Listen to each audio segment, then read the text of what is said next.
Well, according to the clock, it's 9 o'clock. Time to go to work, so I'll call this meeting to order, and we will begin with a pledge allegiance and a prayer. If you would stand with me, please. I pledge allegiance to the flag of the United States of America, to the republic for which it stands, one nation, under God, indivisible, with liberty and justice for all. And we have Pastor Henry with us today to... You may be seated for prayers. Yeah, Oh, did you stand for prayers? I apologize. That's fine. You can stand. Let us pray. Eternal Father, as we have celebrated the resurrection of your Son, let us be mindful that Jesus first suffered and died for our sins, rose to life so that we may have our life in you. We pray for our community as we give you thanks for the eternal promises to care for your people. Grant continually safety to law enforcement, fire, emergency health care personnel, as they strive to keep your people safe as they serve and protect others in their line of duty. We ask for your blessings for all citizens, services, and industries who support and strengthen our community. We ask for your grace to protect industry, commerce, care centers, and hospitals and schools and churches in and around our community.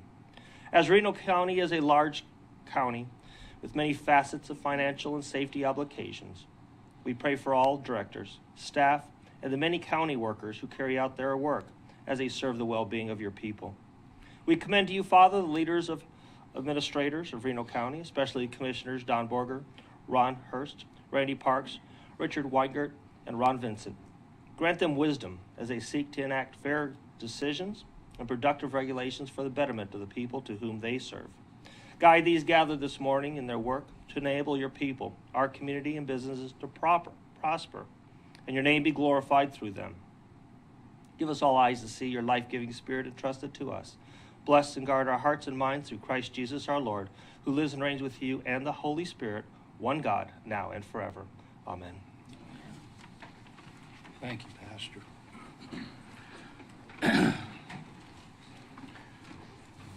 Well, I'd like to welcome you all to the meeting, for taking an interest and being here today. And the first item on our agenda is retirement recognition for Public Transportation Supervisor Kevin Kinzel. And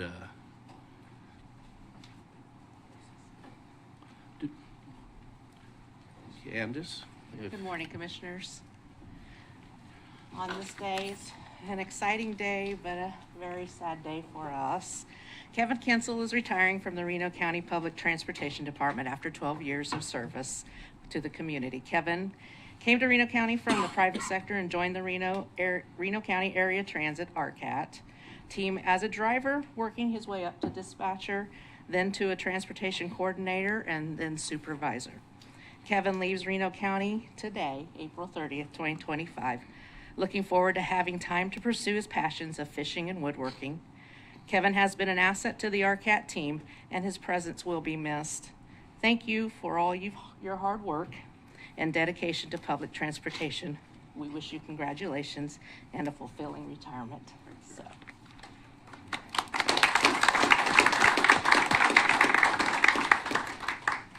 Thank you. I don't have much to say. So, You're welcome to say what you want to at this point. I'm certainly going to miss the small family that we have over there at RCAT for sure. Things have changed quite a bit over the last 6 months, and I think they've gotten a lot better. So just want to say thank you to Candace and Natalie and you commissioners and everybody that works for Reno County. It's been a pleasure. So thank you. And thank you for your service. And there's a mic for you to go up front. How do we want to do this? Just the paper? It's not in the... We'll just hold it against it so it looks like it is. Well, let's get rid of this. Yeah, there we go. Okay. And you're telling me to hold this straight? Or whoever? Maybe Kevin will.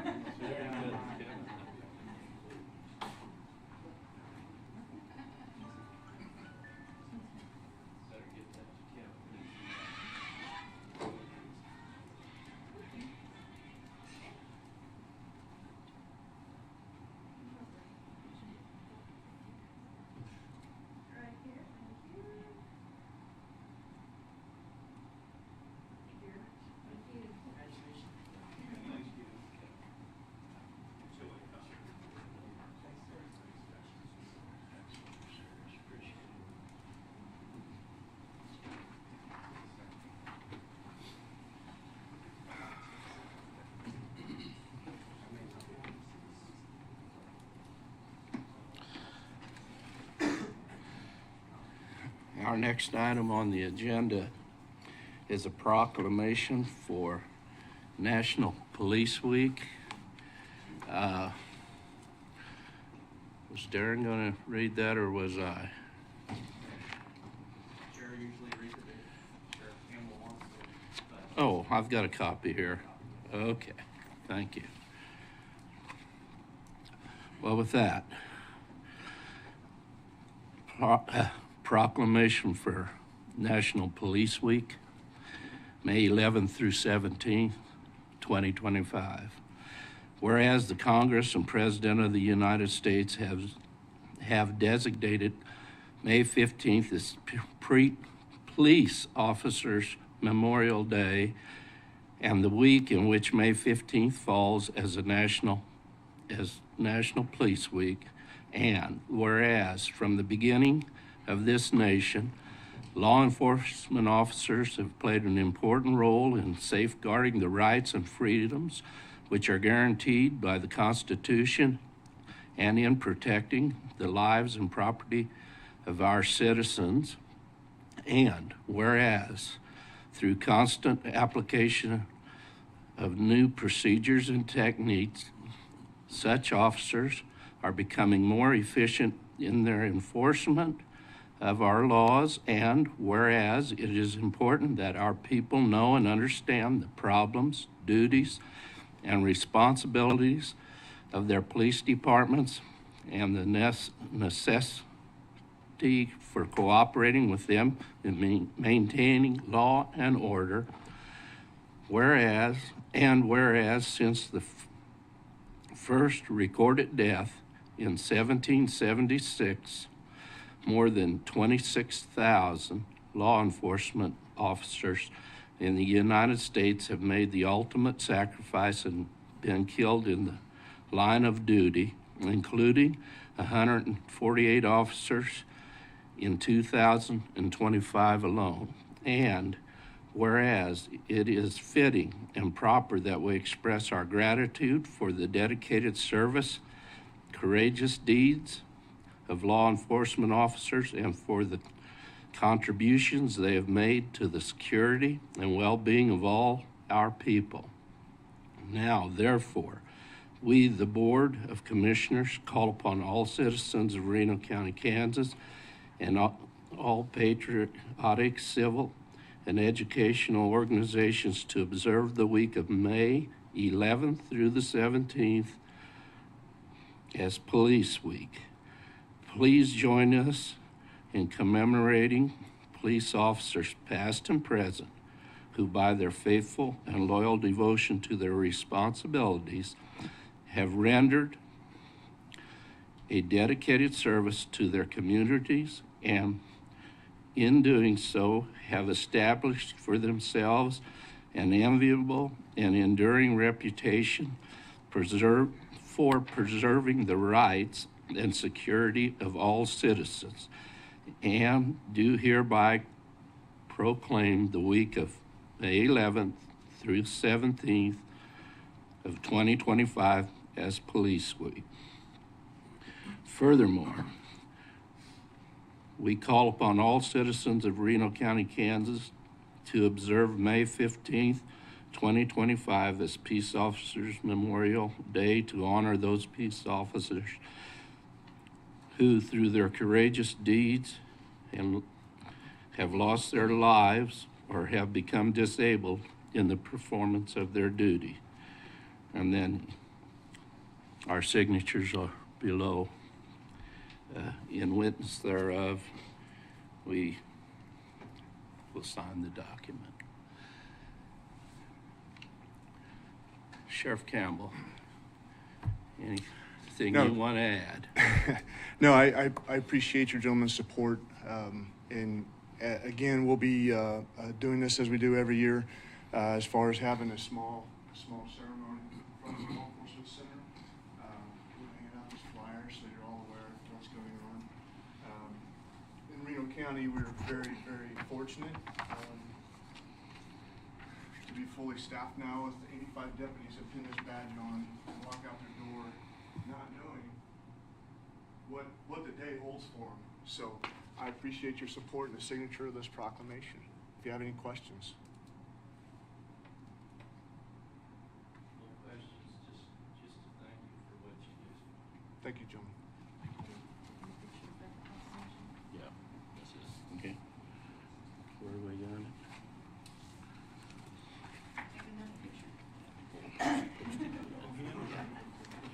Keep me in line, Randy.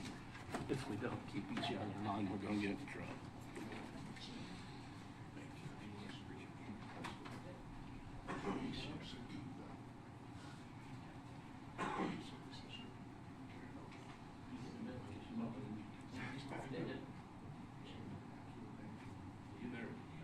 Well, how are we gonna do it? Yes, sir.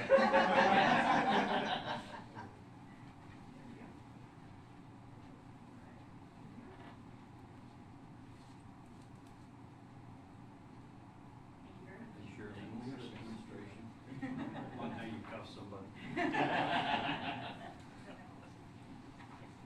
Sorry, Don.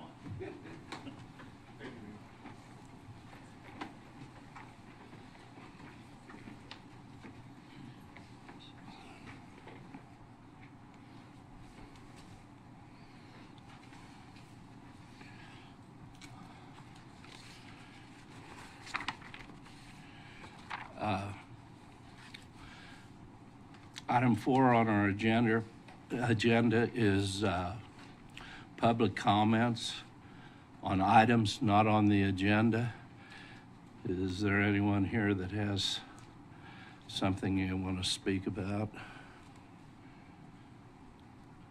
Seeing none, we will proceed to item 5. And that's determining additions and revisions to the agenda. Commissioners, in a second, when you get to the consent agenda, I would ask you to pull 6E and just not deal with that item today. The landowners who are involved in that fence viewing are possibly in the process of reaching an agreement, and so that the county wouldn't have to the county wouldn't be involved then. So they've asked me to just pull that item today and give them some time to work. Now that's 6E? 6E. Yes, the fence view. The other thing I see is there's an executive session that we want to put on after the other business items, business or budget items, clear at the end? I think clear at the end would be an appropriate time. That something came up after we published the agenda, and so the staff were asking for a executive session at the end of the meeting. Okay, so that'll come in before item 10 and after 9, or do we? So you could also do it after 10. That way, if anyone's watching the meeting, if someone doesn't want to stay for the adjournment, they could leave afterwards. Okay, so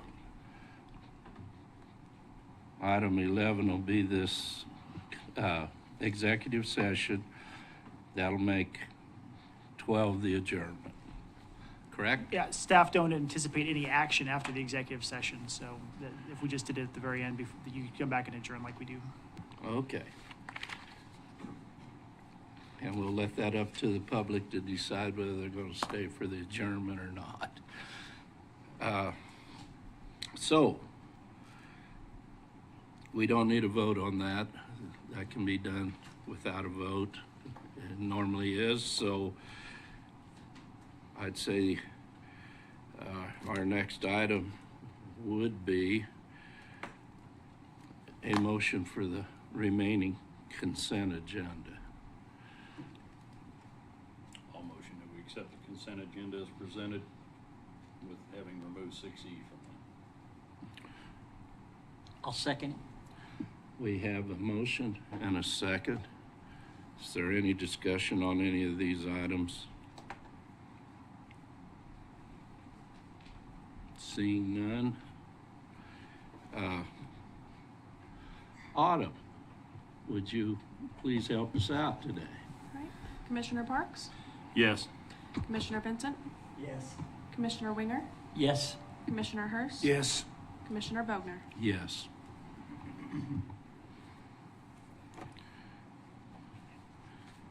Moving on to business items.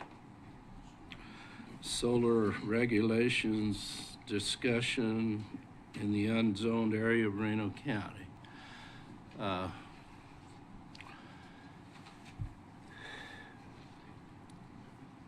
there any discussion up here or a motion or? Yeah, I might open if you want, just a little bit. After having really thought this over, and of course we've been through it in the zoned area, and some responses that I've gotten back for some pretty direct questions why we would zone or wouldn't zone, asking the folks of the many emails they've sent us for their direct response as to why they would like to be zoned. I ask a pretty direct question just to share with the board. In your own words, tell me why you want to be zoned. And I found an overlying theme, which was kind of interesting from people, that it was a theme that they wanted zoned because they didn't want to have an intrusive thing on their property or next to their property. It was never that I could find, it was interesting, that they wanted to do that for the overall protection of the county. And I think we discussed at the last meeting that that's really probably the wrong reason to zone things. Early on, we went out there with 3 town hall meetings, and I know I've heard from people that say that we discussed solar in those, and that is true that we did, but the original primary reason to go out with those town hall meetings was to find out whether they wanted to be afforded zoning in general out in those areas to be able to have these kind of protections that you put in a zoned area like we have on the other part of the county. And it naturally, I guess, or organically moved to a conversation with some people that they wanted to be zoned for solar. And they didn't want to buy permits. They didn't want to have zoning out there. But when I find that, and I think I've had this discussion, and I know some others have, that those that want to have the zoning is for personal reasons, that's probably the wrong reason to view things. In my opinion, I realize who I work for, and I realize the people's voice, but we get voices from both in town and out of town on these issues because they affect the county as a whole as to what happens. They affect the county if it is a development that it's going to possibly have some tax base that could benefit people. Those that know me know I'm not a renewable energy guy necessarily by heart, but I'm also a constitutionalist that believes people have their own freedom and autonomy. If that's what they want to remain and have in the unzoned area, then that's really what we should afford them, is that autonomy to not have any kind of zoning. Because my concerns are when we continue to zone in the unzoned, then next thing you don't like something next to your house, or you don't like the color of somebody's vehicle. I know that's extreme, and we want to zone that. We can't cherry pick. You either want it all or you don't want it all. And I don't find a reason to not have a zoned area out there personally, because it's not intrusive to anybody in their lives. And I think that would be the best scenario to be able to afford the protections. With zoning, obviously you're afforded protections on a conditional use permit that you can challenge that if you want to. There's hearing times. And we bypass all that for people that might want to challenge having us leave them alone and have solar out there. And so I know there's a great majority on both sides of it, but I just want to state that I think if we look at zoning this, it's not necessarily for the right reason. Very little likelihood that much is going to happen out in that area without transmission lines anyway. It would take something monumental to put it in. So for that reason, I just stand upon the thought that I don't think we ought to zone this particular deal. And I'm not sure we should have ever zoned the wind, to be quite honest, for the same reasons. That surely maybe ought to be lifted at some point in time. And so that's my opinion. I'll state it and I'll leave it alone. Well, regarding transmission lines, I got a phone call yesterday inquiring. Effigy is out on Yoder Road surveying for transmission line. A line, power line. I do not know whether it's definition of transmission or not. But they are out surveying for doing a line south on Yoder Road. So with that in mind, take that into consideration. But I represent almost virtually all of the unzoned area in District 2. We're targeted as a county commission to look after and care for the health and welfare of our county's residents. Now, I'd consider financial part as being part of the welfare. For not just now, but in the future, and what we can see as potential in the future. I've heard from several, like you have, from all over my district and from outside of the district, from all areas of District 2. You've seen most of these emails. You haven't heard my phone calls. But the large majority, I'm speaking of the phone calls and emails I received, it's 27 to 1 in favor of doing an overlay with putting regulations in place for commercial, industrial type solar. I agree, Randy, we were told and shown by a very unofficial straw vote that those in the unzoned areas do not want to be zoned completely like the eastern part. But I've directly heard from one of the more vocal residents at Arlington here when we had that meeting, that they do want solar zoning regulations for commercial industrial projects, size projects. Having regulations for commercial industrial solar doesn't keep potential projects from happening. It does not hinder or retain a property owner from receiving income from this type of project. It helps, by having those regulations, it helps not only just the county, but both the property owner who might have and agree to sign a lease to a solar project, as well as their neighbors, the right to live and prosper as they wanted to, as they intended to in the county. And we've heard that is for the county's benefit, it's scary not to have regulations in place to protect the county from these type of large corporate industrial projects. They can come in and do without regulations in place. They can basically come in and do whatever they want to without any agreement to development on how they do the projects or how they'll leave them. It's up to that individual and that company to decide that. But without having some kind of security in place, then we are endangering all the county potentially for cleanup. Now, this might not affect us right away, but it will affect the county later on should that happen. We've seen it happen with wind. We want to protect our county's valuable resources. So we need some kind of regulations to make sure that the soil is taken care of, the runoff doesn't happen. We want to contain as well as we can with water quality, family safety, and ability to determine what kind of payments in lieu of taxes that might occur, because the state's already allowed 10 years, very similar to their IRB, of not being taxed.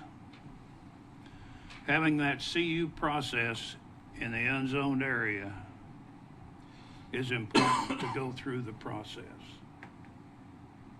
Without it, don't have to go through that process.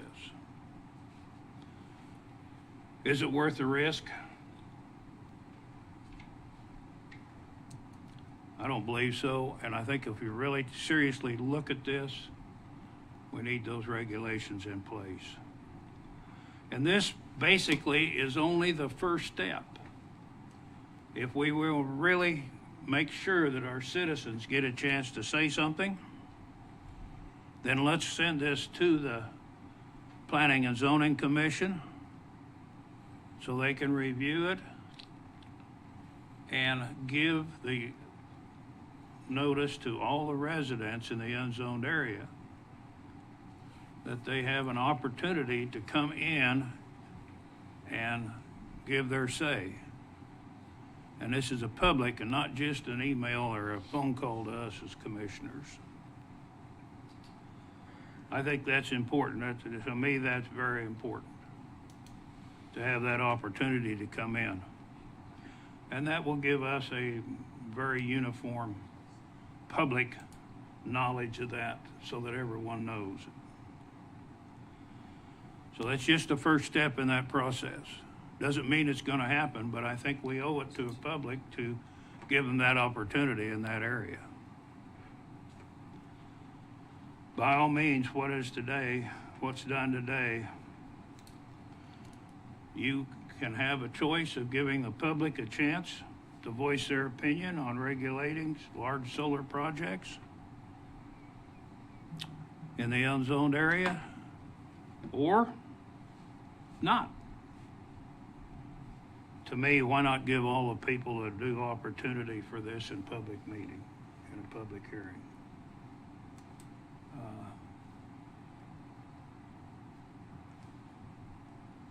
That's my thoughts in order to give the people, all the people, a recorded public chance to give their thoughts on commercial industrial projects. I just had a couple more things. I said I was done, but I don't disagree with some of those things. Some of the discussion the last time was that we wouldn't have afforded protections for cleaning it up, the county would be liable. And that is, I understand from council, is a false statement. We'd have no liability in cleanups. It would still fall upon landowners. And they certainly will always have a choice not to have this if they don't want this, if we go the other direction. But the one thing I think people have never looked into, and I found interesting, of several of the most regulated states in the United States that have the most EPA regulations and the most stringent, have now gone to floating them on lakes to be able to develop so they don't use the ground. And the early on thoughts is the pollution, which is a heavy metal, which we all know where heavy metals go, they go down. We don't want them in the water tables, but they go down. You don't draw off the bottom of anything. And so there's very little chance, and in comparison to all the pollutions, if you want to stop and make a chart of all the pollutions that could come off of something, it's far greater for every other thing that happens in the world than that would ever be. And I said, I'm not for it, but I'm for people making their own decisions and not making decisions for other people. I mean, I have talked to people that want this, and so but if you would float it on water, if that's a problem, you would never put it on water. I guarantee you, California, if you go look it up online, you'll see it. They have floating lakes and ponds full of this stuff, and they would not allow that if they thought it was a danger out there. So I'm just throwing that out there for conversation as well. All right. Does it have to be our decision? Could the people vote on it?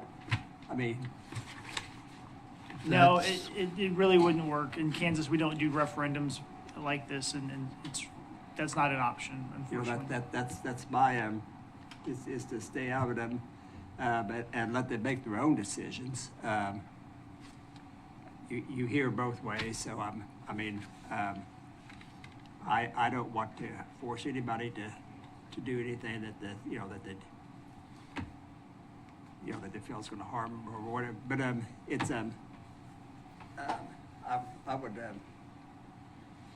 I would like to see it be more the people that live there, invested there to make these decisions on that than us five. I'm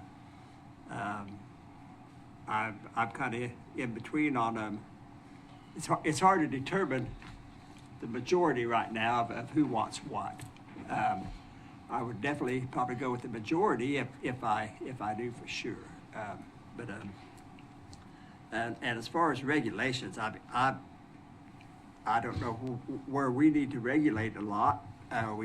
We have EPA, we have KDHE, we have the watershed people that are already looking over this. I don't think they're going to allow anything that's going to be harmful. How much regulation do we need? Well, Ron, I've called one or two of those guys on specific things, and they've told me, we can't do a thing for you. We have no specific regulations. Some of these regulatory agencies. So yes, some probably do, others don't. Well, I've I know called. the watershed people, I've worked with them for years in the wastewater business. I mean, they pretty much told me what I could and could not do in the watershed area. Yes. So yeah, they do have some say. Commissioner, that's exactly why I, in place of a vote, that's exactly why I would like to send it back and have a public hearing. Richard, you got an opinion, something you want to say? Well, I mean, this is one of those decisions where we're going to make 50% of the people mad and 50% are going to be happy with us, Ron, down there. So that being said, I also don't want the county to go through lawsuits after lawsuits, people suing us because we make a decision. But I also know if I lived in an unzoned part of the county, I lived there for a reason. Either I want to live there and not have the regulations. If you want regulations, then, you can maybe apply for, to be a zone part of that county. But it's just one of those decisions. We like our freedoms in the United States to be able to do what we want to do. And if you choose to live in an unzoned part, then that means that, that part is unzoned for a reason. You can do what you want within guidelines. You can't harm anybody. You can't, hurt the environment. There's certain things that are guidelines that are for the whole state of Kansas, not just part of it.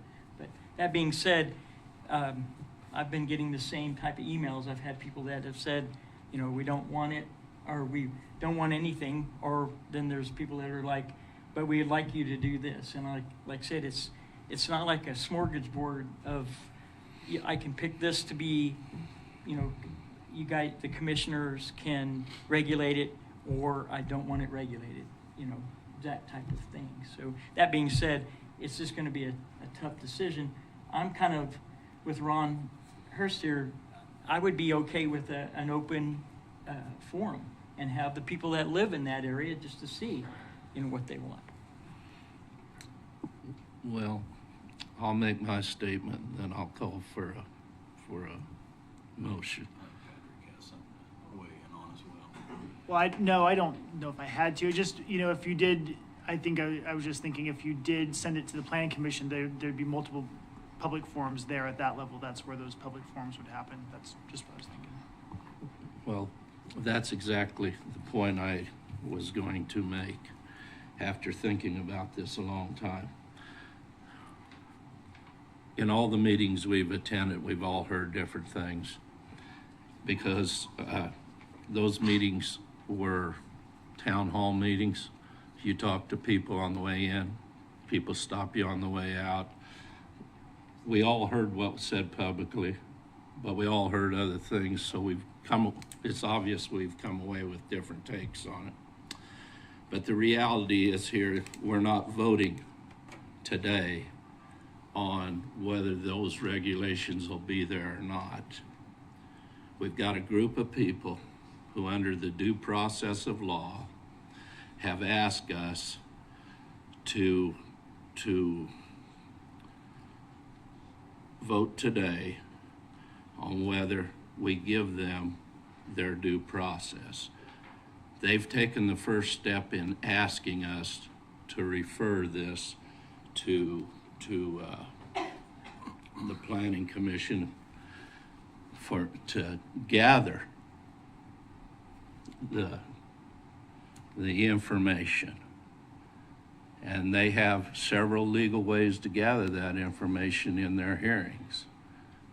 That can be by written, as long as it's turned in at the proper times. It can be by appearing there and saying your piece. It can be done electronically. But what gets said there is what's considered in making our decision at a later date. Today's decision is whether we give these people their due process of law, which they have done the first step and asked for. So, as far as I'm concerned, that's the question today. All the other things and the takes we have on it come after we have our people find out what the public has to say. They will discuss it, make a recommendation to us, which is part of the due process, and at that point, we study what they present us, and we take the actual vote on whether it goes there. But I am not for circumventing taxpayers' ability to use the due process of law that they've been given. And so in my mind, we need to take this forward, or we are taking away their right. So with that. So Randy, what's the options? That muddied it a little bit. I just wanted to clarify. You guys can take a vote to either move this, direct the Planning Commission to look into the regulations and expand it to the overlay for the unzoned areas. They will have public hearings, which will then come back to you for a vote, or take an action that says you don't want to even consider it and it dies at that point. Well, at this point, I'd like to make the motion if we don't have any other questions, to not regulate and just leave it as is in the county, which would also, I assume, lift the moratorium. We can talk about that next, but if your motion that you just made passes, I would ask you guys not to do a moratorium. Right. Yeah, it would just be over. So that's my motion. We have a motion. Is there a second? Second. So your thought, Commissioner Parks, is to let us make the decision and not give it an opportunity for the people to make a decision to the Planning Commission so that they can recommend to us one way or the other. Is that correct? Well, I think what I'm hearing, at least from several other on the board, is that we make a recommendation not to zone at all. It's unzoned, and there shouldn't have been a zoning on wind out there because it's unzoned. I think that what I'm hearing from some of them is we need zoning out there if they want the afforded protections, and I think we should give them far better protections than just the solar regulation. It would all lay over on there. So I'm not trying to circumvent any people. I've heard both sides of this, as Mr. Wingert had indicated as well. So that's just my statement, where I'll stay with my recommendation.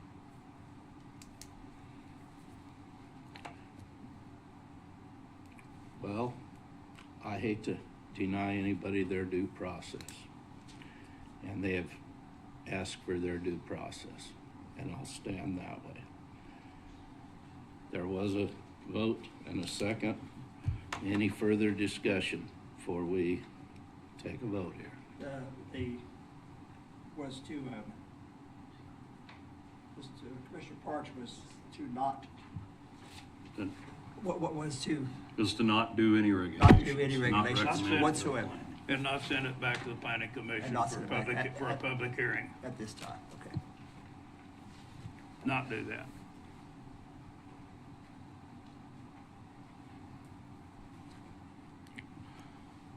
If there's no further discussion, I guess we need a vote, Autumn. Commissioner Parks? Yes. Commissioner Vincent? Yes. Commissioner Winger? Yes. Commissioner Hurst? No? Commissioner Bogner? No.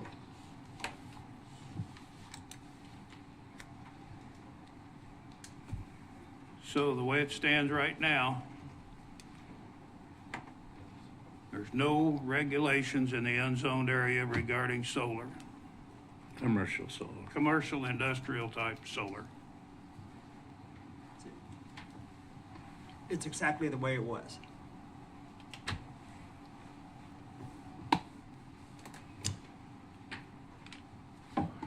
I just, one more thing. I just think we're going down a slippery slope. If you start letting people in an unzoned area cherry pick things that they want to be zoned, then we would be doing this every 2 weeks. We could be. And I think if you want to be zoned, if you want to control some things, then you should look at being zoned in your area, because then you have the protections of everything that comes with being zoned. So I'm not trying to be a person that's not open to doing regulations. I think they have a place, but if you live in an area and you paid for that property, then you should have the affordability to do what is in the best interest of your investment.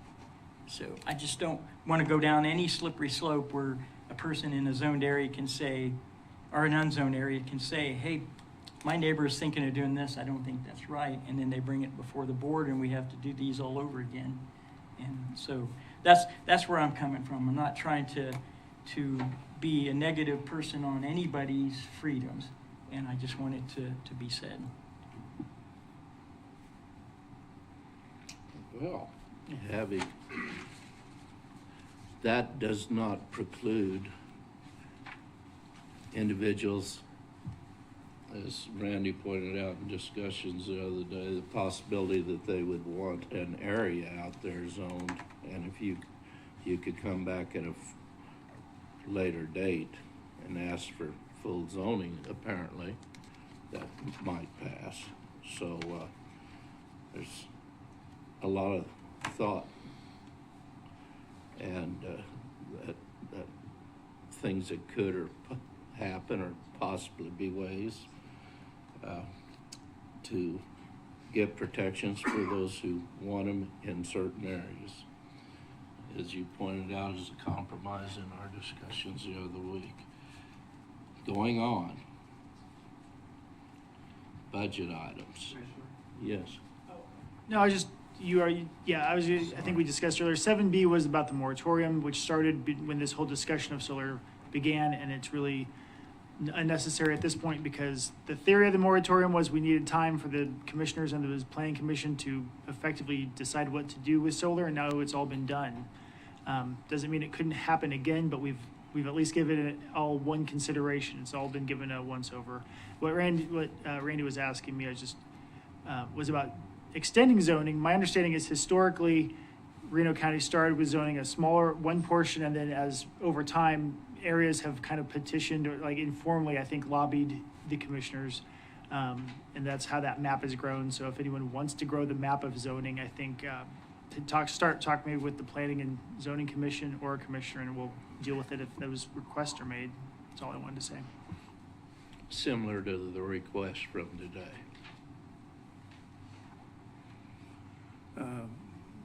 In other words, if the residents of a township would, or I presume you would use the township as a guidance for a guideline or group of townships. I'm not aware of in statute a specific form of petition that requests zoning to be added. So it is kind of informal. If a township would be a great unit to kind of figure out who wanted it, you know. Mm-hmm. So I'll look at historically and find out how the map has been amended in the past. But you know, rather than just a spot zoning of a property.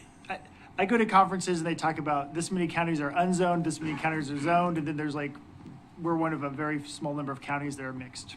So it's a little unusual, but we can deal with it if somebody wants to extend the zoning. Well, thank you for the legal end of that. So I skipped forward because I assumed there was no need for it at that point. 7B. Okay, budget items. Under 8A, Reno County 4-H Fair is the way it's listed here. 2026 budget. I think there's probably a lot more to it than the fair, but. Yes, sir. Good morning, gentlemen. My name is Clint Lanning. I'm the Reno County Fair Board President, and joining me today is Jill Jones. She is our treasurer. Our goal for the county fair is to grow it into a great community event, increase the participation through our open classes, and increase funding outside of this request. This year's fair, we'll have some of our regular events, and then we've got a couple new ones that the community can come and join at no charge to them. Friday night's the Ranch Rodeo. Saturday is our family movie night with some food trucks, and we are doing that in conjunction again with the state fair. Sunday's the family fun day. We're bringing back the Blue Ribbon Barbecue. There'll be inflatables and a bunch of family things for the kids to do. And we're also having the pedal pull, which the community kids can come, and that's where they can qualify for the state fair pedal pull. Unfortunately, one of the areas that we're not growing in is our sponsorship dollars. We've remained consistent through the increased cost of everything. We've been able to maintain the income on the sponsorship dollars. We just haven't been able to grow. Year to date, we've received about the same amount as last year. We can tell, like everyone, that the economy is playing a part in the roles in just what our local sponsors and community supporters can give. We have the ability now to take donations online. We've got a new revamped website. Like I said earlier, we're bringing back the Blue Ribbon Barbecue, and we've got a contest put in place amongst the 4-H kids to sell tickets for the Blue Ribbon Barbecue. And saying all that, we still need your funding in the amount of the $20,000 to make this fair a successful one. We've not had to increase this amount the last few years. Your funding will mostly be used to offset the costs associated with renting the fairgrounds and the increase in the judges and what it takes to get our judges here. Appreciate your time. Is there any questions?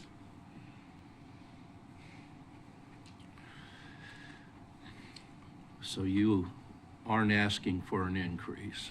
Correct. We're not asking for an increase. You've been very good about that, and I appreciate that. Did you get your schedule worked out with the racetrack?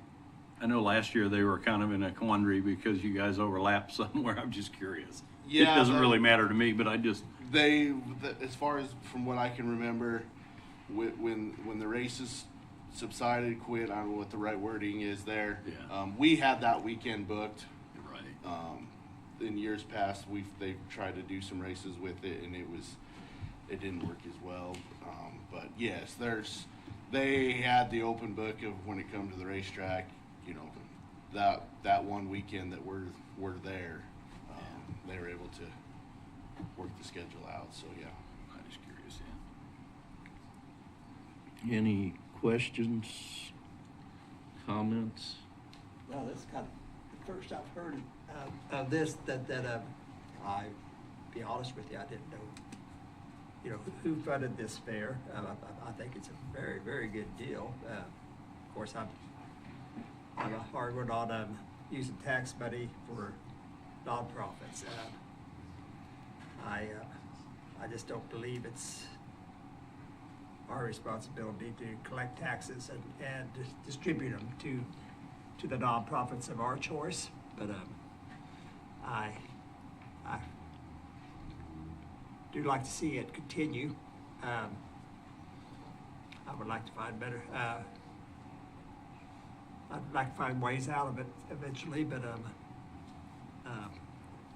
again, like I said, this is the first I've heard that we give this type of money to the 4-H. So I'm not a bit familiar with it. Yeah, Commissioner Vincent, it is actually a state statute that says counties are involved in the funding of the county fair. Yeah, it is a little bit maybe in 2025 it may seem unusual, but that is actually a long time standing state law that involves the county. State law, like I said, is it figured in our mill levy or? They, as I recall, the specific mill, they aren't given a dedicated required mill, but there is a statute that says funding is that the county is involved in funding this. Kind of similar to tech or? Yes, exactly right. So it isn't something, that's why it's different than some of the other nonprofit requests you get. Well, that's helpful. Thanks for the clarity. Well, I for one like 4-H. I did it as a youth, not in agriculture because I didn't live in an agriculture area, but I did 4-H. But I've known a ton of kids that have gone through the 4-H agriculture and raised livestock and done shows and speeches and other things. So, and it helps them to be able to get out in front of people, learn. There's a lot more that goes into raising livestock than just having a herd or raising a few horses and calling it good. There's a lot of things that go into that. So I think it's a great program. I like going to the county fair. It's fun. We like going to the livestock at the state fair. So it's just and I'm a city guy. So, but it's just cool to see those young people that are involved in it. So I hope, like to see it continue at a good pace if it can, and you guys hopefully can grow on sponsorships if this economy turns around just a little bit. Yes, sir. And that's one thing that we're trying to do is we're trying to be able to put on some events during the fair that we can start ticketing the public.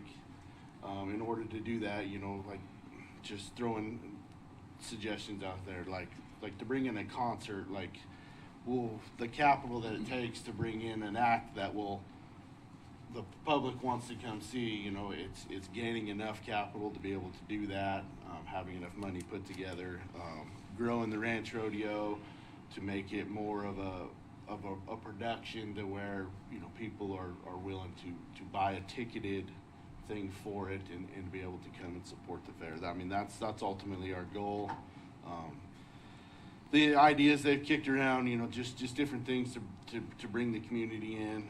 The biggest reasons that I got on the fair board, my family and I moved here 3 years ago, and we were at Love's getting ice right before the county fair, and they were like, "Oh, where's the party?" You're like, "Well, we're at the county fair." And nobody knew that we had a county fair, so that was kind of my goal to grow this, and we're on track, and it's just being able to be able to bring in some of these, like a carnival. A lot of people want the carnival. Well, that's a lot of them are booked 3, 4, 5 years out, and to be able to bring that in takes a little bit of investment up front. So that's why we're pursuing all the sponsorships and your funding as well. So that is our goal, to get where eventually we need to be able to stand on our own. So I think that's a great concept because I've been to several county fairs, and it's their big annual event in most of these smaller counties, and I think the fact that the county fair uses some tax dollars, it's an opportunity to showcase our youth's leadership.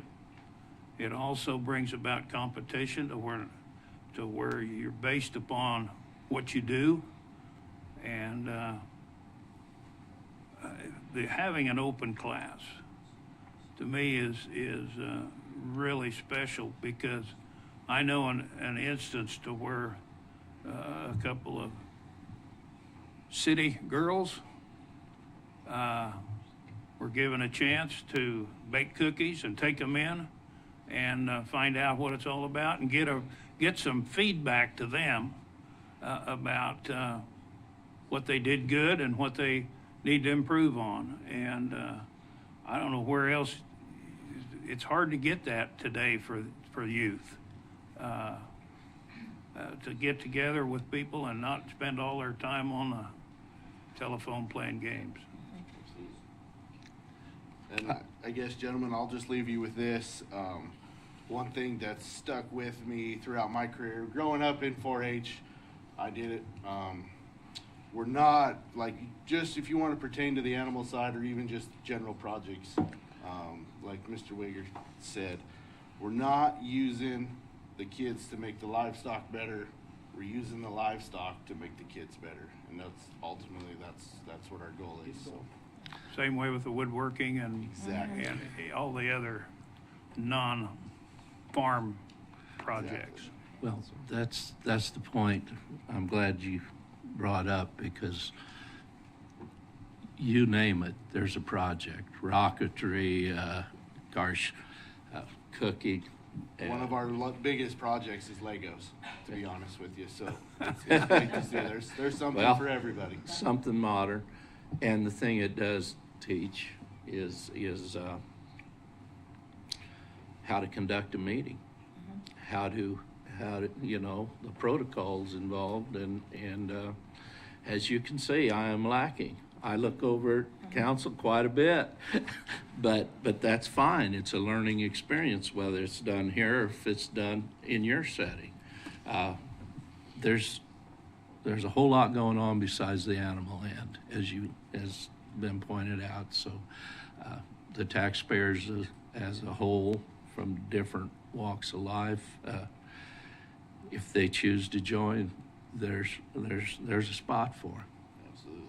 So if you have nothing further and nobody else has anything further, we appreciate your presentation. Thank you for being here today. Thank you. Thank you. Next item, Reno County EMS, Mr. Dave. Good morning, Commissioners. Dave Johnston, EMS Chief with Hudson Regional Medical Center. Today, I'm here to present our budget request for 2026. I might have you move on down to the slide portion of that, and I'll just kind of zip through some of this. There you go. So very fortunate to have a great partnership between the hospital and Reno County. That's been a partnership that's been in place for over 50 years. Been very collaborative in that. And what I want to give you today is a beginning of just a general overview of the last year, if you're not familiar with what we do, and then get down into the budget a little bit. So Reno County EMS through the hospital, we currently have 5.5 staffed ambulances every day. So we have 5 24-hour staffed, and we're running a 12-hour, what we call a basic life support unit, trying to get up to full staffing on that. So most of our staffing is advanced life support. We use a mixture of paramedics and advanced EMTs to provide that care. The volume in Reno County is on a continually increasing trend. I've laid out a slide there just looking at going back since 2017, we're at a 32% increase on overall calls and about almost a 20% increase in transports. And when I talk about transports in particular, transports is kind of the revenue side of EMS, and it'll impact the budget. Flip that up one more time. We'll look at just recent. We ended the year up 11% over the previous year in total calls, and up almost 4% in our transports. And what I'll tell you, going into the first part of this year, this first quarter, we're up 10% already off the same time last year. So the volume's really up. Usually we have kind of a spike in January. We've continued to have an increased rate through the last couple months. So historically, it's usually somewhat of a respiratory season, but it's been just a whole mix here recently. The next slide represents where calls occur in the county, and I realize in the handout, these are pretty small dots, but this accounts for all of the emergency calls. We have a subset of calls that are not going through 911, they're transfers, things like that, standbys, but this represents where all of the emergency calls are occurring in the county. And I'll give a breakdown of response times here in a minute, but the next slide shows an overlay of where our stations are at in the county. So currently we have the hospital, which is our station 1. We have station 2 right by the courthouse, getting ready hopefully to move just a few blocks down the road, and then our Arlington station. And what you'll see is response time zones. This delineates out that furthest red, that's where it's taken us 15 minutes to respond out, moves into the 10-minute response time, and then the core of a 5-minute response time. You'll see the vast majority of our calls, the little dots, are covered within that 5 to 10 minute area. So as we look at overall just response times, how we're doing in the community, I've given you comparisons between 24 and 23. The vast majority of our calls are in Hutchinson and South Hutch. That makes up about 92% of our calls. In those areas, we're right around 6 up to 8 minutes on our average response times. We go out into the county, the response times do increase there. And there's a breakdown for each of the communities and how we're responding into those communities. The next slide provides an overview of response times. This is a little bit of a mess of a chart, but what it shows is the bottom line is the minutes for the response time. So you'll see like at the 7-minute mark, 851 calls were in that time frame. What I really want to point out on this is we start looking at calls that are beyond 15 minutes. It's around 5% account for that. The other 85, 84% are all under that 15-minute response time in our current configuration. So that's how we're trying to meet the needs of our community when people call 911 for an emergency. The next slide just represents the type of calls that our crews are out responding to. Falls and sick person, those two flip back and forth every year between the top call. So 1,200 calls last year for falls in particular. I always joke around a little bit, the gravitational force in Reno County is extremely high. We have a lot of falls. So as our population ages, that's not an uncommon thing. But you'll see how those kind of spread out through the different call types in the community. So that's how we kind of performed last year. I have more detailed information if you'd like. We're very fortunate in our collaborative manner. We meet with our transparency meeting with Commissioner Hirsch, Commissioner Bogner, Randy, and then myself, and then hospital executives. We'll meet and we'll cover our performance standards, and we'll also look at our financial performance, how we're doing there. So that's overall just system performance. Next part is I'll dive into our budget request for this year. So the big number is that I'm asking for less money than last year. It's about a 2.3% decrease over the previous year. It's an ask of $1,800,000, $839,000 and some odd dollars for support in this. And I'm going to run through a few things so you see where the breakdown is at and how we ended up actually being able to take our request down over previous years. So the first thing I'll talk about is revenues. I had mentioned the transport part is an important part of EMS. That's what we're actually reimbursed for. We go out on assist, or people call us and they don't want to go to the hospital. We don't charge for that. Our transports account roughly 65 to 7% of our calls. So what we're looking at in the budget, the important number to look in that is our adjusted gross revenue. So anticipating an increase over a previous year on our adjusted gross revenue. This is based off a couple of things. One is our charges at the top. We know volume's going to be up. We're anticipating volumes in the neighborhood, if we're on current trends, of about 9,500 requests in the coming year. In 26. The other thing is contractual adjustments.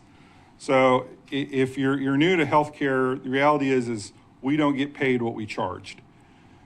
Medicare is our biggest provider of insurance for the patients we take care of. About 60% of our patients are Medicare.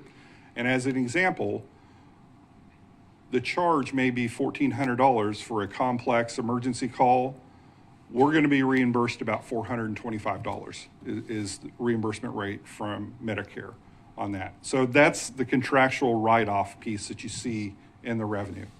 I do expect our revenue deductions to be down, but in line with what they've been over the previous years. And the reason I say that is we're expecting Medicare, we're hoping for a bump in that. We had a bump at the end of last year.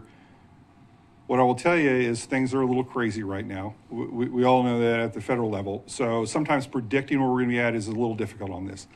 I know that we will have, we had a continuing resolution first part of this year, expected to come in October. We're lobbying for a small increase to keep up with cost on it. Commissioner Hurst had caught me before the meeting and was talking about Medicaid. That accounts for about 13% of our patients. We had gotten that aligned. I worked at the state through our association. We got that in line to where it needed to be at.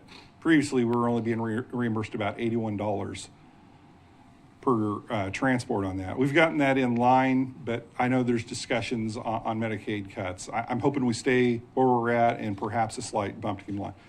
But given that, I do believe we should have a decent projection on our overall revenues if we look at our adjusted gross. And so the next piece we talk about is expenditures. Expenditures overall are up. I'm hoping that I'll have my revenues higher and expenditures are going to be higher. The overall number is about a 12% increase in expenditures. The big player in that is salaries and benefits. So I'm asking, we're going to bring 3 more people online so we can bring an additional 24-hour truck to handle the volume that we're encountering and to keep our response times in line with that. There are other things that come into play, just general cost of medical equipment. There's some things I can't control. We pay for CAD software. I don't control the cost on that. So there's things that we know they're going up, but we're going to control the costs the best we can. The other thing I didn't really mention about revenues is I don't have any grants programmed into this. I've been very successful over the past several years of attaining grants. We brought in another $200,000 last year in grant funding. I have one out for $100,000 this year. I don't know whether I'll get it or not. Things have changed, so we'll see where that lands. So I didn't put the assumptions that we'll be receiving any grants into this budget request. The last part of this is the capital expenditures. This is a slight increase over the previous year, but this is just keeping in cost in line with the increased cost. This is looking at for an additional ambulance or to replace an ambulance, the power load system that goes with it, our cardiac monitors, defibrillators. We have some that are at the 10-year mark. We phase those out and we pay for them over a 5-year period. So you see payments over 5 years for that. And then there's a final payment on some ambulances that we bought in 22 going in this budget. We'll wrap up that. So the fleet, we are about to the point that we're getting that where it needs to be at. It was really a hodgepodge of different ambulances, manufacturers, and problems 5 to 6 years ago right there. I will tell you the cost has gone up significant on those things. And the other thing with it is the build times are terrible. So I'm asking for this in 26. Reality is I probably won't be able to receive that ambulance until 28, perhaps 29. So it's 2 and 3 year build times on these units now. So that's the overall request on it. I always throw up a slide so you can have comparables. And this is looking at peer agencies that were very similar size to, similar volume in the state. Really good systems. I always compare us to Butler County and Riley County. Obviously, the tax base is a little different in those communities. But the thing I want you to look at is focus on is that bottom line when we look at overall tax support for the system. So we are able to aggressively pursue the revenue reimbursement. We're only coming in with this request of about 33% of our overall budget to be supported by tax dollars. We want to be a good steward of those tax dollars, but when you look comparison to some other communities where they're upwards of 55 and 72%, I hope this shows that we are good stewards of the tax dollars and that we're going to do everything to keep costs in line and still provide a high quality system. There are things that running through the hospital we're able to do and leverage over standalone systems, economies of scale and purchasing power for our healthcare equipment is one of those. The other things that come into play are just general support of the system. So in the over expenditures, there is an administrative fee. It's in the neighborhood of $220,000, which is fairly significantly low. If you look at other systems, you look at just billing fees are typically 3% of the adjusted gross. So we've got a $3 million adjusted gross. That'd be a $300,000 if you're just looking for billing support. So the hospital is able to provide that. And you know, we're able to continue to provide great service to the community, provide good service to the hospital and the needs they have, and just work as great partners. So those are the overall budget requests. There are a couple other updates. I just want to let you know the projects we've got going on. These are outside of this budget, just general budget updates. We do have Station 3, which is out at Arlington. We've allocated around $630,000 in the neighborhood, allocated through ARPA funding and other funds.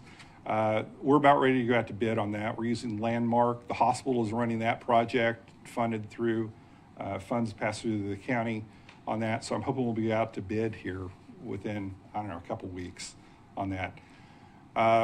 The other project is Station 2, which is to move this existing station and expand down on 5th Street. And this project's being ran by the county. And I know we're still in some design phase with that, but hopefully get moving. When that station's open, we'll be moving a second ambulance station downtown to improve overall response times. Here, South Hatch, next and out in the community. So, all right, well, that's my overall request I have for you. What questions do you have for me? This doesn't have anything to do with our budget, but Riley and Butler County, aren't they county only? Yeah, they are county. Yeah, so they're gonna be a little higher. A lot higher, yeah. Yeah, I thought they were, but I didn't hear you say that. So that would drive their expenses up a bit, not being blended, so. Yeah. Yeah, but the other side of that is somebody had the forethought to have a collaboration, have to keep the costs down for the people. So, I mean, we've got to keep that in mind and appreciate it. And by law, the county is responsible. So that working together, shared responsibility has saved the people of the county a lot of money. So somebody had some good thinking going on in the past. I've been pretty impressed, David, with what you've been able to do in the last couple of years, and the cooperation between the hospital, EMS, and the county, and the willingness to be open-minded and discuss things. Thank you. I will say it's one of those things that you need the service, you definitely want it to be there as quick as it can be.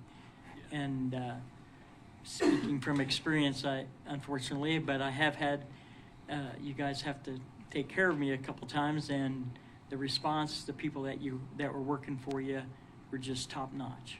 And I really appreciate it. So keep up the good work. Well, that's great to hear. Yeah, I didn't mean to throw that out, Meg. I appreciate the work you're doing. I appreciate you not asking for more and reducing it. We've seen a trend this year of some people holding the line, and I appreciate that. You being able to try to do that. Thank you. Yeah, you're welcome. Last thing I want to say is I got the opportunity. I just want to shout out to the great team I've got working with. I work with every day. Some great men and women out there. It's a dangerous job, and I have just a load of compassionate folks that are out there serving the community. So thanks to them. Thank you. Thank you, David. Next item up is Reno County Museum budget.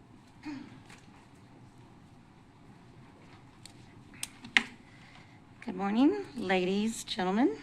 My name is Bronwyn Page. I am the Director of Operations now here at the Reno County Museum, and I am with Raya Morgan as our Chief Curator. Last year when I came in, it was completely blind, was not sure what you were looking for, what we were asking for. As we were brought on as a team had already left, so there wasn't a lot of communication as to what we're here for. But I did get the gist of what you had asked for, and I think that we delivered that within a year. We did end up, you had mentioned that over the past years, the Reno County Museum has heavily relied on the funding of the county, and that we should embark on fundraising. We did hold a fundraiser for the first time since the very beginning of the museum, and we raised approximately $20,000 in that time. And from that, we received 23 monetary donations, 18 in-kind donations for an auction, and we sold 65 tickets. On top of raising that money, overall, we increased our annual revenue by about $30,000. We were actually in the black for the first time in I'm not sure how many years. And then also we decreased our costs by $20,000. Majority of that did come from our payroll, meaning that there are only 2 people full-time on staff, and that's myself and Raya. And then also we had to cut a lot of our additional community events. One, not having enough staff for that, as well as the resources are some of our main issues. But this year kind of presents itself a little bit different. And forgive me for not knowing all of the politics. I just recently moved back home from living in Texas for a long time. So now that I see that on the city's new downtown plan, master plan, our building is laid and is a parking lot. I know there is discussion on what's going on across the street with us with Memorial Hall. Either way, the museum is at a point where a decision needs to be made, not only by the county, but also by our board. I'm not sure we'll fare very well in the discussion with the city as far as that property. I'm not quite sure what the board's plan is on that. I'm not quite privy right now. I do know that they've discussed it. From what I gather, that the city is going to move forward one way or another. So we are going to have to move, or we can stand up and improve our building and continue to keep that prime real estate, which I would hate to see go, but at the same time, worse, I would hate to see the museum and the idea of the museum and our mission to go completely. I find that if we were to move and rebuild, we could actually make the museum what everybody seems to have an opinion on it. We can make it cooler. We can make it more hands-on exhibit training. We can make it so much different. I know from the records in the past of what the museum was like when they first opened. The entire community was behind it. And then the community was still behind it a few years later when it went before the county to be voted for approval that we would be supported for up to $0.4 million. We've never been funded that, and I do realize it's up to, but at the same time, we've never even gotten close to the full funding of what the county had, our community had stated back in 1988. And when you break it down, it is less than 3 cents per person to support the Reno County Museum on that. And then basically, I'm happy to answer any questions. I did include our ideas of continuing to grow. We are also something that we are looking at to resolve our storage issues is that we are doing a collection committee, kind of a more focused one. We found that over the years, the Reno County Museum had let the community know, we are open, we'll take your donations, we'll find it. However, in that process, it got lost of what our mission was. And we started accepting anything. If it was in your grandma's basement and she's passed away, this was her favorite thing, I'd like to see it. But your grandma didn't live here, or it has no significant value to us. It does not meet our mission, which is to preserve, educate, and excuse me, I'm losing, preserve, collect, and educate all of what the Reno County history is. And as we look at like the pictures in this room, those original prints are sitting at the Reno County Museum. I look over here at the Prairie Dunes. For people to know that Emerson Carey was not just Carey Salt, but he was that beautiful course, went to Scotland and brought something that the entire nation knows about. When leaving Houston, Texas, and I did work for Reno or Prairie Dunes for a moment, I had so many people, mostly men, but a lot of people were like, wow, how could I get on that course? Can you get me on? And these are people that have never even been here. So that is something that needs to be told, I think, in our community as well. And that's just examples of stuff that I would hate for us to lose because people think that you can just look that up and find it. You're not. And if that is the case, it's us that is digitalizing it. We are the ones that have to put it online for you to see. But you could not appreciate history unless you are really seeing it. Our new exhibit, our Vietnam exhibit, is incredible.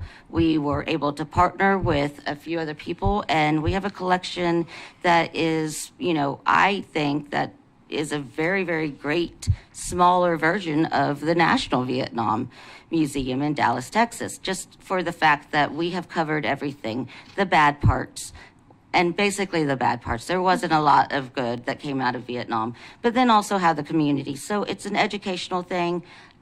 We've done everything that you said was not happening at the museum within 1 year, both as within our 1 year of even being employed with the Historical Society. And that's all I have, and I'm open for questions. You mentioned the online, so you have that up and running? We originally, yes. So right now, we digitalized and we worked with Wichita State University. However, the only thing that is digitalized is the Pat Mitchell collection, in which we still have thousands of more records of hers that have not even been accessioned. She had a huge collection, and a lot of our collection was inherited by her. But that is the only collection to see. We would like to open that up, and I can open that up to Raya a little bit more on that. Well, we definitely like to expand our digitization projects, but with that we need manpower and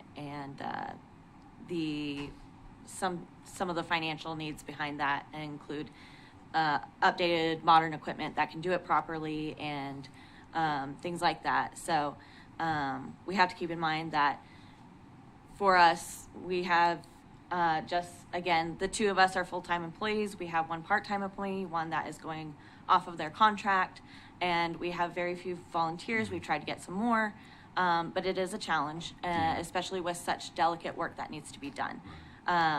So we'd like to expand more on the digitization project and work on including our entire collection in that and in that concept of having these provided online so you can browse them and maybe come in and see them in person once you find something you're really interested in.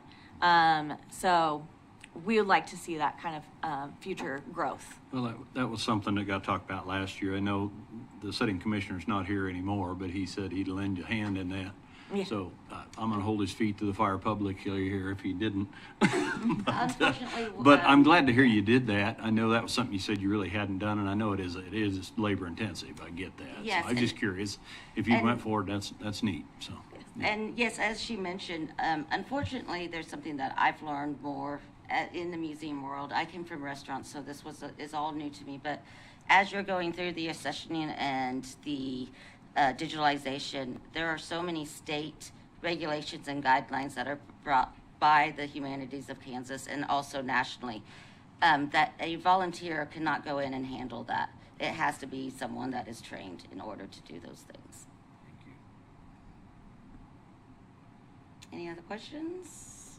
So, you guys are funded by the mill levy on our tax roll, right? Yes. And that was voted on or approved in 1988? It was voted on and approved in 1988 by the community up to 0.4%. I think, from my understanding of the our financial history, is that the highest we've ever received out of that 0.4 was maybe like 8.2 or close to that.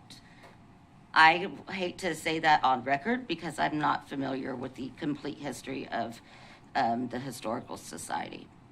I'm still learning that, to be honest. And you, budget request this year is higher than last.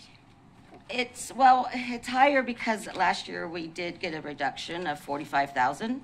So it is, when you can see on our paper, you'll notice where we dropped our expenditures by 20, we raised 30, but we still sit at an operation cost, even with just us, at 200,000, and that's an operation. And this year, like I mentioned, there's going to be something that needs to be planned onto where we are going and what our livelihood is here.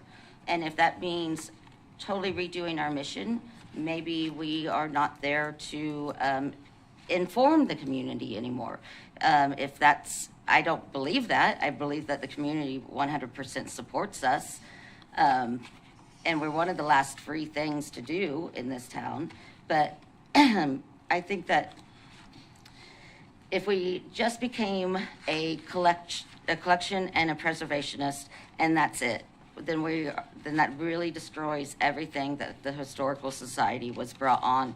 It destroys anybody able to come and see any of our history displayed, and it really loses the education part of it. And amazingly, Reno County has a very, very colorful history, and it's very fun to share. And we'd just like to have that opportunity to continue. Does this 4 bill, does it ever sunset? I don't believe so.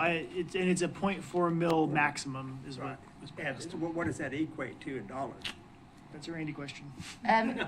From what I understand, I don't know if this is the question you're asking, but when we broke it down with our financial officer on the board, it's basically the citizens pay about 3 cents per person to support the museum. It could at be the full rate or at a at the 185. When we were at the 185 is when that figure was given to us. I guess what I'm getting at is this 0.4 mil that we're collecting on tax for you. Is that within your budget? Well, if we were to get the actual up to 0.4, it would be within our budget. Yes. Now, is the museum a mandated thing with the state for the county? I thought I read that. It's not. I don't believe. Well, I shouldn't just wing it. I think it's the resolution from the 88. It's been an ongoing thing, but not every state has to do it. But not every county is required to. But Reno has this. The citizens did vote that they wanted this. Yeah. And 0.4 mils, just rough estimates, just under $300,000. Okay. Is what it would be. Well within their lines. Every county I know of does something for their historical society. At least the other ones I work with. Thank you. Thank you. In your, ma'am, just a second. In your 2026 request that I'm looking at here, Mayor, you don't anticipate any fundraising? You don't anticipate any program memberships this next year? Yes. As revenue? Yes, we've included that as revenue. Yes, we do have that included. The $200,000, as you can see, just from what we did last year, is what our basic operating cost is, including with the fundraising that we did.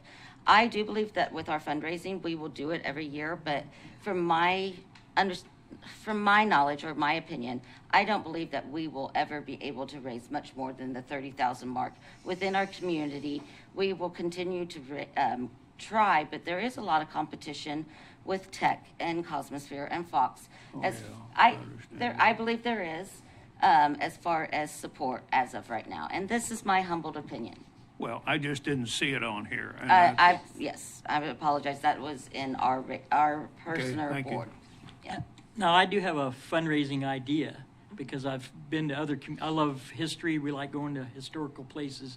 And when I was in Kansas history at high school, we actually went to some historical houses in the city of Hutch. We're talking back into the early, late 1800s, mid 1800s. And you could maybe do a parade of homes. We do have a historic walking tour.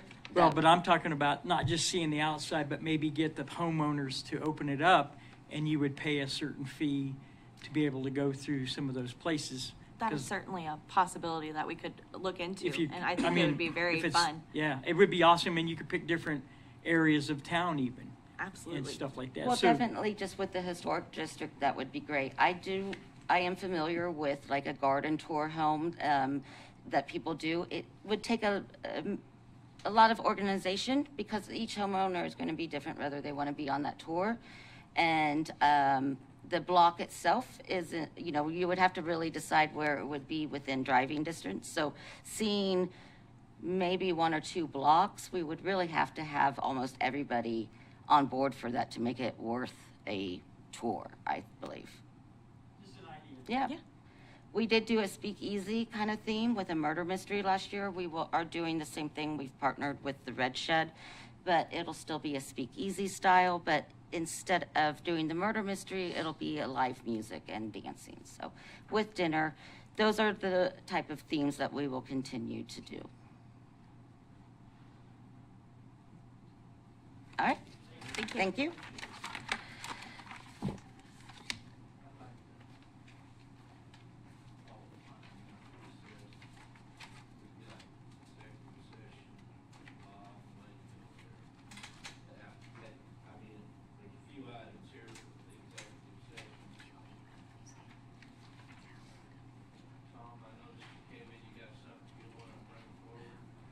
He Oh, sorry.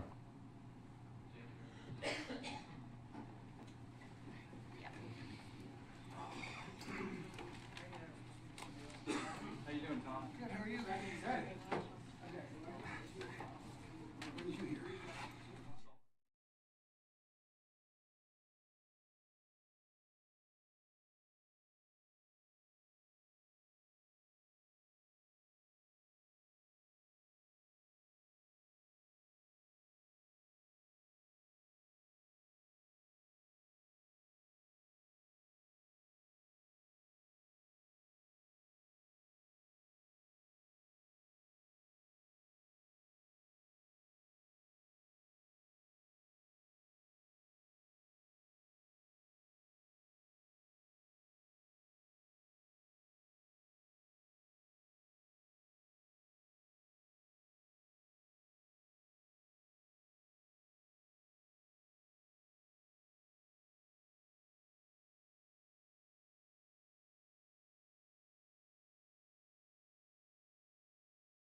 Item on our agenda, guys, is What's on air? Yeah, it's on air. all right. Is the financial reports for year end or fiscal year 24. Randy? All right, in the packet, here's the 2024 year end. This is after all year end transfers. It's the unaudited amount, but it's a number that would go to the auditors. Kind of shows where we're at by department and fund through 2024. You can see in revenues for the general fund, we did come in quite a bit higher. A lot of that's due to interest rates. Be hard to predict for next year. We don't know where the interest rates are really going, but I'll kind of scroll down. Most departments were really close to 100%. Most of them were under, but you can see that this shows that when we do the 2026 budget, there's not, for departments, they've done a great job of keeping under budget and holding the line when we do budget requests, but for 26, it's going to be a difficult budget year because there's not a lot of areas to cut. Just kind of wanted to throw that out there, but for the general fund, I know I'm scrolling fast, but the revenues were just a little bit under expenditures. A lot of that was due to year-end transfers, but we began the year with 15 million, ended with 14.7. So we're in good shape with cash balance. Again, that'll help the 26 budget a little bit. Other departments or other funds, kind of similar, aging and transit, ending balance a little bit higher. Health department, it went down. Part of that was we did transfer $400,000 to their capital outlay fund when we do the 26 budget. When we talk about renovations to the health department building, they have right about $1 million in that capital outlay fund. So that's where we would recommend the money to come from. That's why we had that large transfer. Noxious weeds and went up. Special bridge, that's in good shape. It's got $2 million ending balance right now. Road and bridge, ending balance went up, and solid waste went up even with a transfer. We did transfer that 1.6 million transfer. That was the full out of county fees that we collect, as was talked about at the last commission meeting. That went to the solid waste post-closure fund. Youth services did go down. That one's one we'll have to watch. But the solid waste post-closure, we did, with that transfer, it's now ending balance of 8.7 million. So, employee benefits, the ending balance, again, that one took a decrease when we did budgets the past couple years. The reserve or the amount that we put as a cushion to protect that fund balance has been cut. And with health insurance going up, it goes up every year. And as we get full employment, these personnel services are the CAPERS, KPNF, Medicare, Social Security, all the taxes and fees that the county pays for having employment. So having full employment means we're using all of the budget, most of the budget, 99%. Because we have been, not full employment, but we do have a lot of our employment, solid employment right now. Tech fund, mental health, those balances have stayed steady. Special parks and recreation, we didn't have any expenditures, so we haven't, and that's the liquor tax part of it, the part that goes to special parks and recreation. Past I think 3 years, the county has not allocated money that could go to any parks and recreation throughout the county. And then the special alcohol fund, which goes to drug court, is the 10,000. So it's also ending cash balance, fund balance has gone up. Bond and interest went up. And then some of the outlay funds that we have. Again, this is the health department's capital outlay that I mentioned of just over $1 million. Museum fund is down a little bit. It only has $7,400 in ending fund balance. And kind of the same on special equipment, special road. Special road, we don't levy the tax right now, so that's kind of a extra fund that we have money that Dawn has the ability to use when needed for road purchases, road equipment. Any questions, kind of on any of the funds, fund balance, budget? Could you go back up to bonded interest, bonded payment, bonded P&I?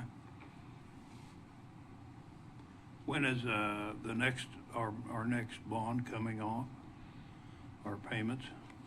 Can you recall offhand, or Not offhand of, couple, 3 years, or? yeah, I'm trying to remember. Yeah, there's one that's close. Let me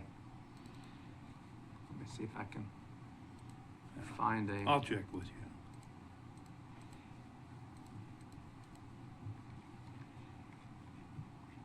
Look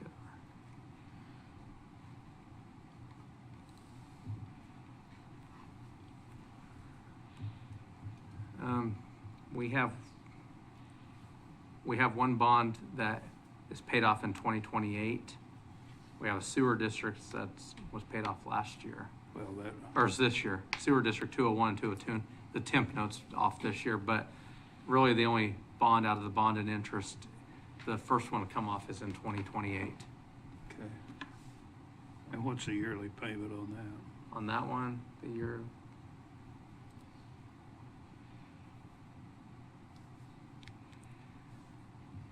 It is just right around 400,000. Okay, thank you.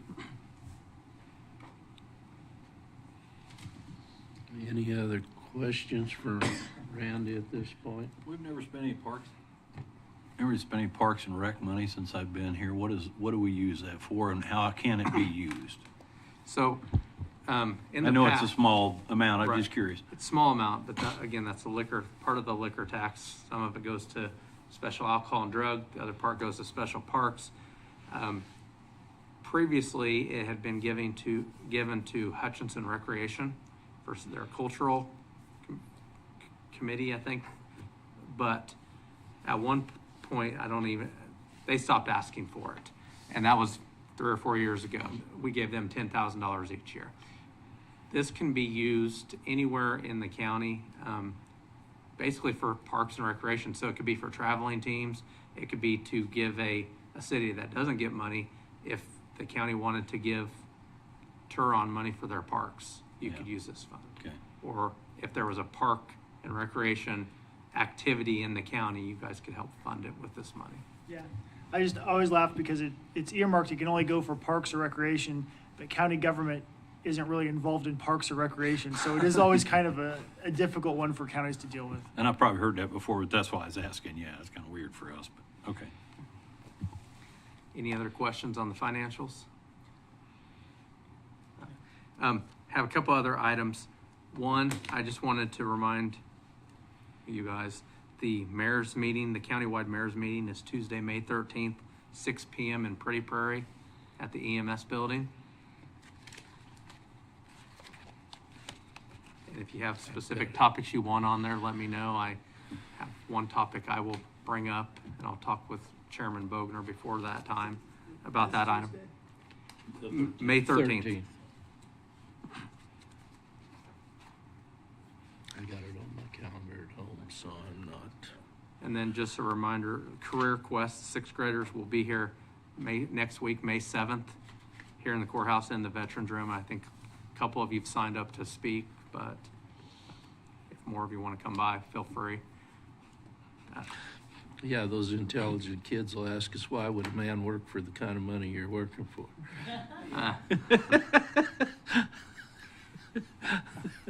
And then the other item, I'll turn it to Patrick about a study session.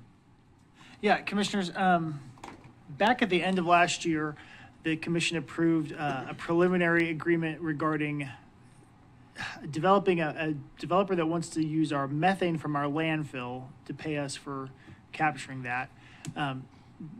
Basically, how it was done was the county kind of did a preliminary agreement with the idea that we'd finish a final agreement. I've been working on that along with other people, and it's almost ready for your guys' approval. What we're thinking is we might put that on the agenda on the May 28th meeting. However, in the meantime, a lot of you guys weren't commissioners at the time, it's a fairly involved and complicated project, and the agreement itself, instead of just giving you a fairly complicated document and ask you to approve it, I thought you might want to do a study session so we can go through the whole project in detail and make sure that all the questions get answered before we get there. So I didn't know if you wanted to consider doing a study session after the May 11th meeting or some other time defined, but I just thought, or if you just don't want to hear about it at all. But it's a fairly complicated, unusual, it's an unusual contract. Unusual in the fact that the county has never done this before and it's kind of new. So I just wanted to see if you guys wanted to go over it sometime before you have to vote on it. I think it'd be a good idea. I don't know about the rest of the guys, but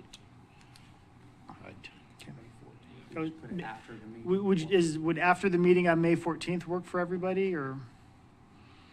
Okay. I mean, I think we'll get the developer here, Megan, maybe some engineers, myself, and just make sure we kind of go through the project and what it means for the county and make sure all the questions get answered, hopefully. So. just a crazy comment I heard recently. Some counties and cities close to us capturing these methane gases coming off of various deals. I heard recently there's a city that's considering capturing and selling the methane coming off their sewer systems. Just, it's something that hasn't been done too much, but to my knowledge, but this green type energy, it's showing up in a lot of different ways. Yeah. Any other questions? I have a comment, but it's best not shared with that. Okay, fine. Hearing and seeing none. Anything else you guys got? Thank you, Commissioners. Well, thank you for the reports. And item 10, County Commissioner comments. Richard, you got anything this week? No, I'm good. Ron? Yeah, congratulations to the young lady out at Fairfield High School, FFA program. Congratulations to the lady out at Fairfield High School FFA that was elected president of the district, FFA group. Today, their commission voted against putting any kind of regulations on solar, industrial commercial solar. We all kind of went against what we heard from people out there. And I think a lot of times personal reasons may have got involved, maybe not. But I would suggest if you feel strongly about zoning in the unzoned area, I'd say it's time to quit talking about it and make a presentation so that we can have conversations over zoning. Now, I know that's going against what we heard out there, but we went against it here from people we heard and didn't give them a fair chance either, in my opinion. But anyway, that's a thought I have is let's make it a consideration. If you feel strongly about zoning, then we ought to be bringing it up and discussing it. That's all. Randy? Nope, I have nothing this week, thanks. Ron? Well, actually, I do. I'll back up real quick. Sorry, you got, just encourage people to come out to the National Day of Prayer on May 1st. This Thursday evening, there's going to be some activities, and throughout the day, be involved in it. I think it's important that we pray for a lot of different things, certainly our nation, our leaders, our military. There's a lot of other things to consider, and so we ought to lift them up often, and so just encourage you to be involved in one of those, and you can certainly pray on your own. Thank you. God hears us where we're at. He does. Ron, did you have something, or? Well, I'll go back to, got another phone call this week on burning. I'm wondering if we can't some way get some logic involved with the yes or no. I mean, I had a guy call me, he's out in the middle of middle of bare ground forever, quarter of a mile, half a mile. And he had a small pile he wanted to take care of and was told no because wind was gonna get higher than they recommend in the last few hours of the 72-hour deal. And sometimes I don't know how to address it, but sometimes it's safe to burn because it's all going to be done, or the location, there's nothing to burn around it. But our current regulations give no authority, I guess, to make a common sense call. And I know that opens a certain can of worms, but I'm just wondering, we got 5 minds up here and several more in the room, if somebody could come up with a good way to address this situation, because it just keeps happening. I even was given some information I could have burned when I wanted to, but maybe it's better training for the people that are taking the calls, because the kind of burning I was doing would have been legal to do, and I was told I couldn't burn. And I went further up the line and figured out that it would have been legal to burn the kind of stuff I was wanting to burn on that day. I got bad information. So just think it over in your mind, guys. If you come up with a good thought, we're getting too many calls that just Get Adam here, he's kind of one that runs it. Yes, and he'll tell you that you have the authority. I'm doing what you're told. So I'm saying we will have to initiate something if we want something done. Well, on that light, I was turned down how many times in a row last year, Dawn, to burn our burn pile we bought with limbs that we do, and it's well burned down within the end of the day. And you're going to look for zero wind or very little wind in Kansas in 72 hours. That's unreasonable. It really is. So. Well, that's the point. Yeah. It's one of those things. And with that, if there's no further comment, I'd say meeting adjourned. No. We gotta introduce the executive session. Yes. Yeah, staff is asking for a motion to recess into executive session with the county administrator, county counselor, district attorney Tom Stanton, to discuss, subject matter will be potential hiring of non-elected personnel, justification being the protecting the privacy interest of non-elected personnel, executive session to end 11:10, 11:15. Probably 11:10. All right. Do we need to? If someone would adopt that motion. I so move. I'll second it. Okay. Show of hands, guys. We'll let Autumn.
All right, we'll reconvene the meeting, and I think all that's left to do is an adjournment. Unless somebody has something else, we'll call it adjourned.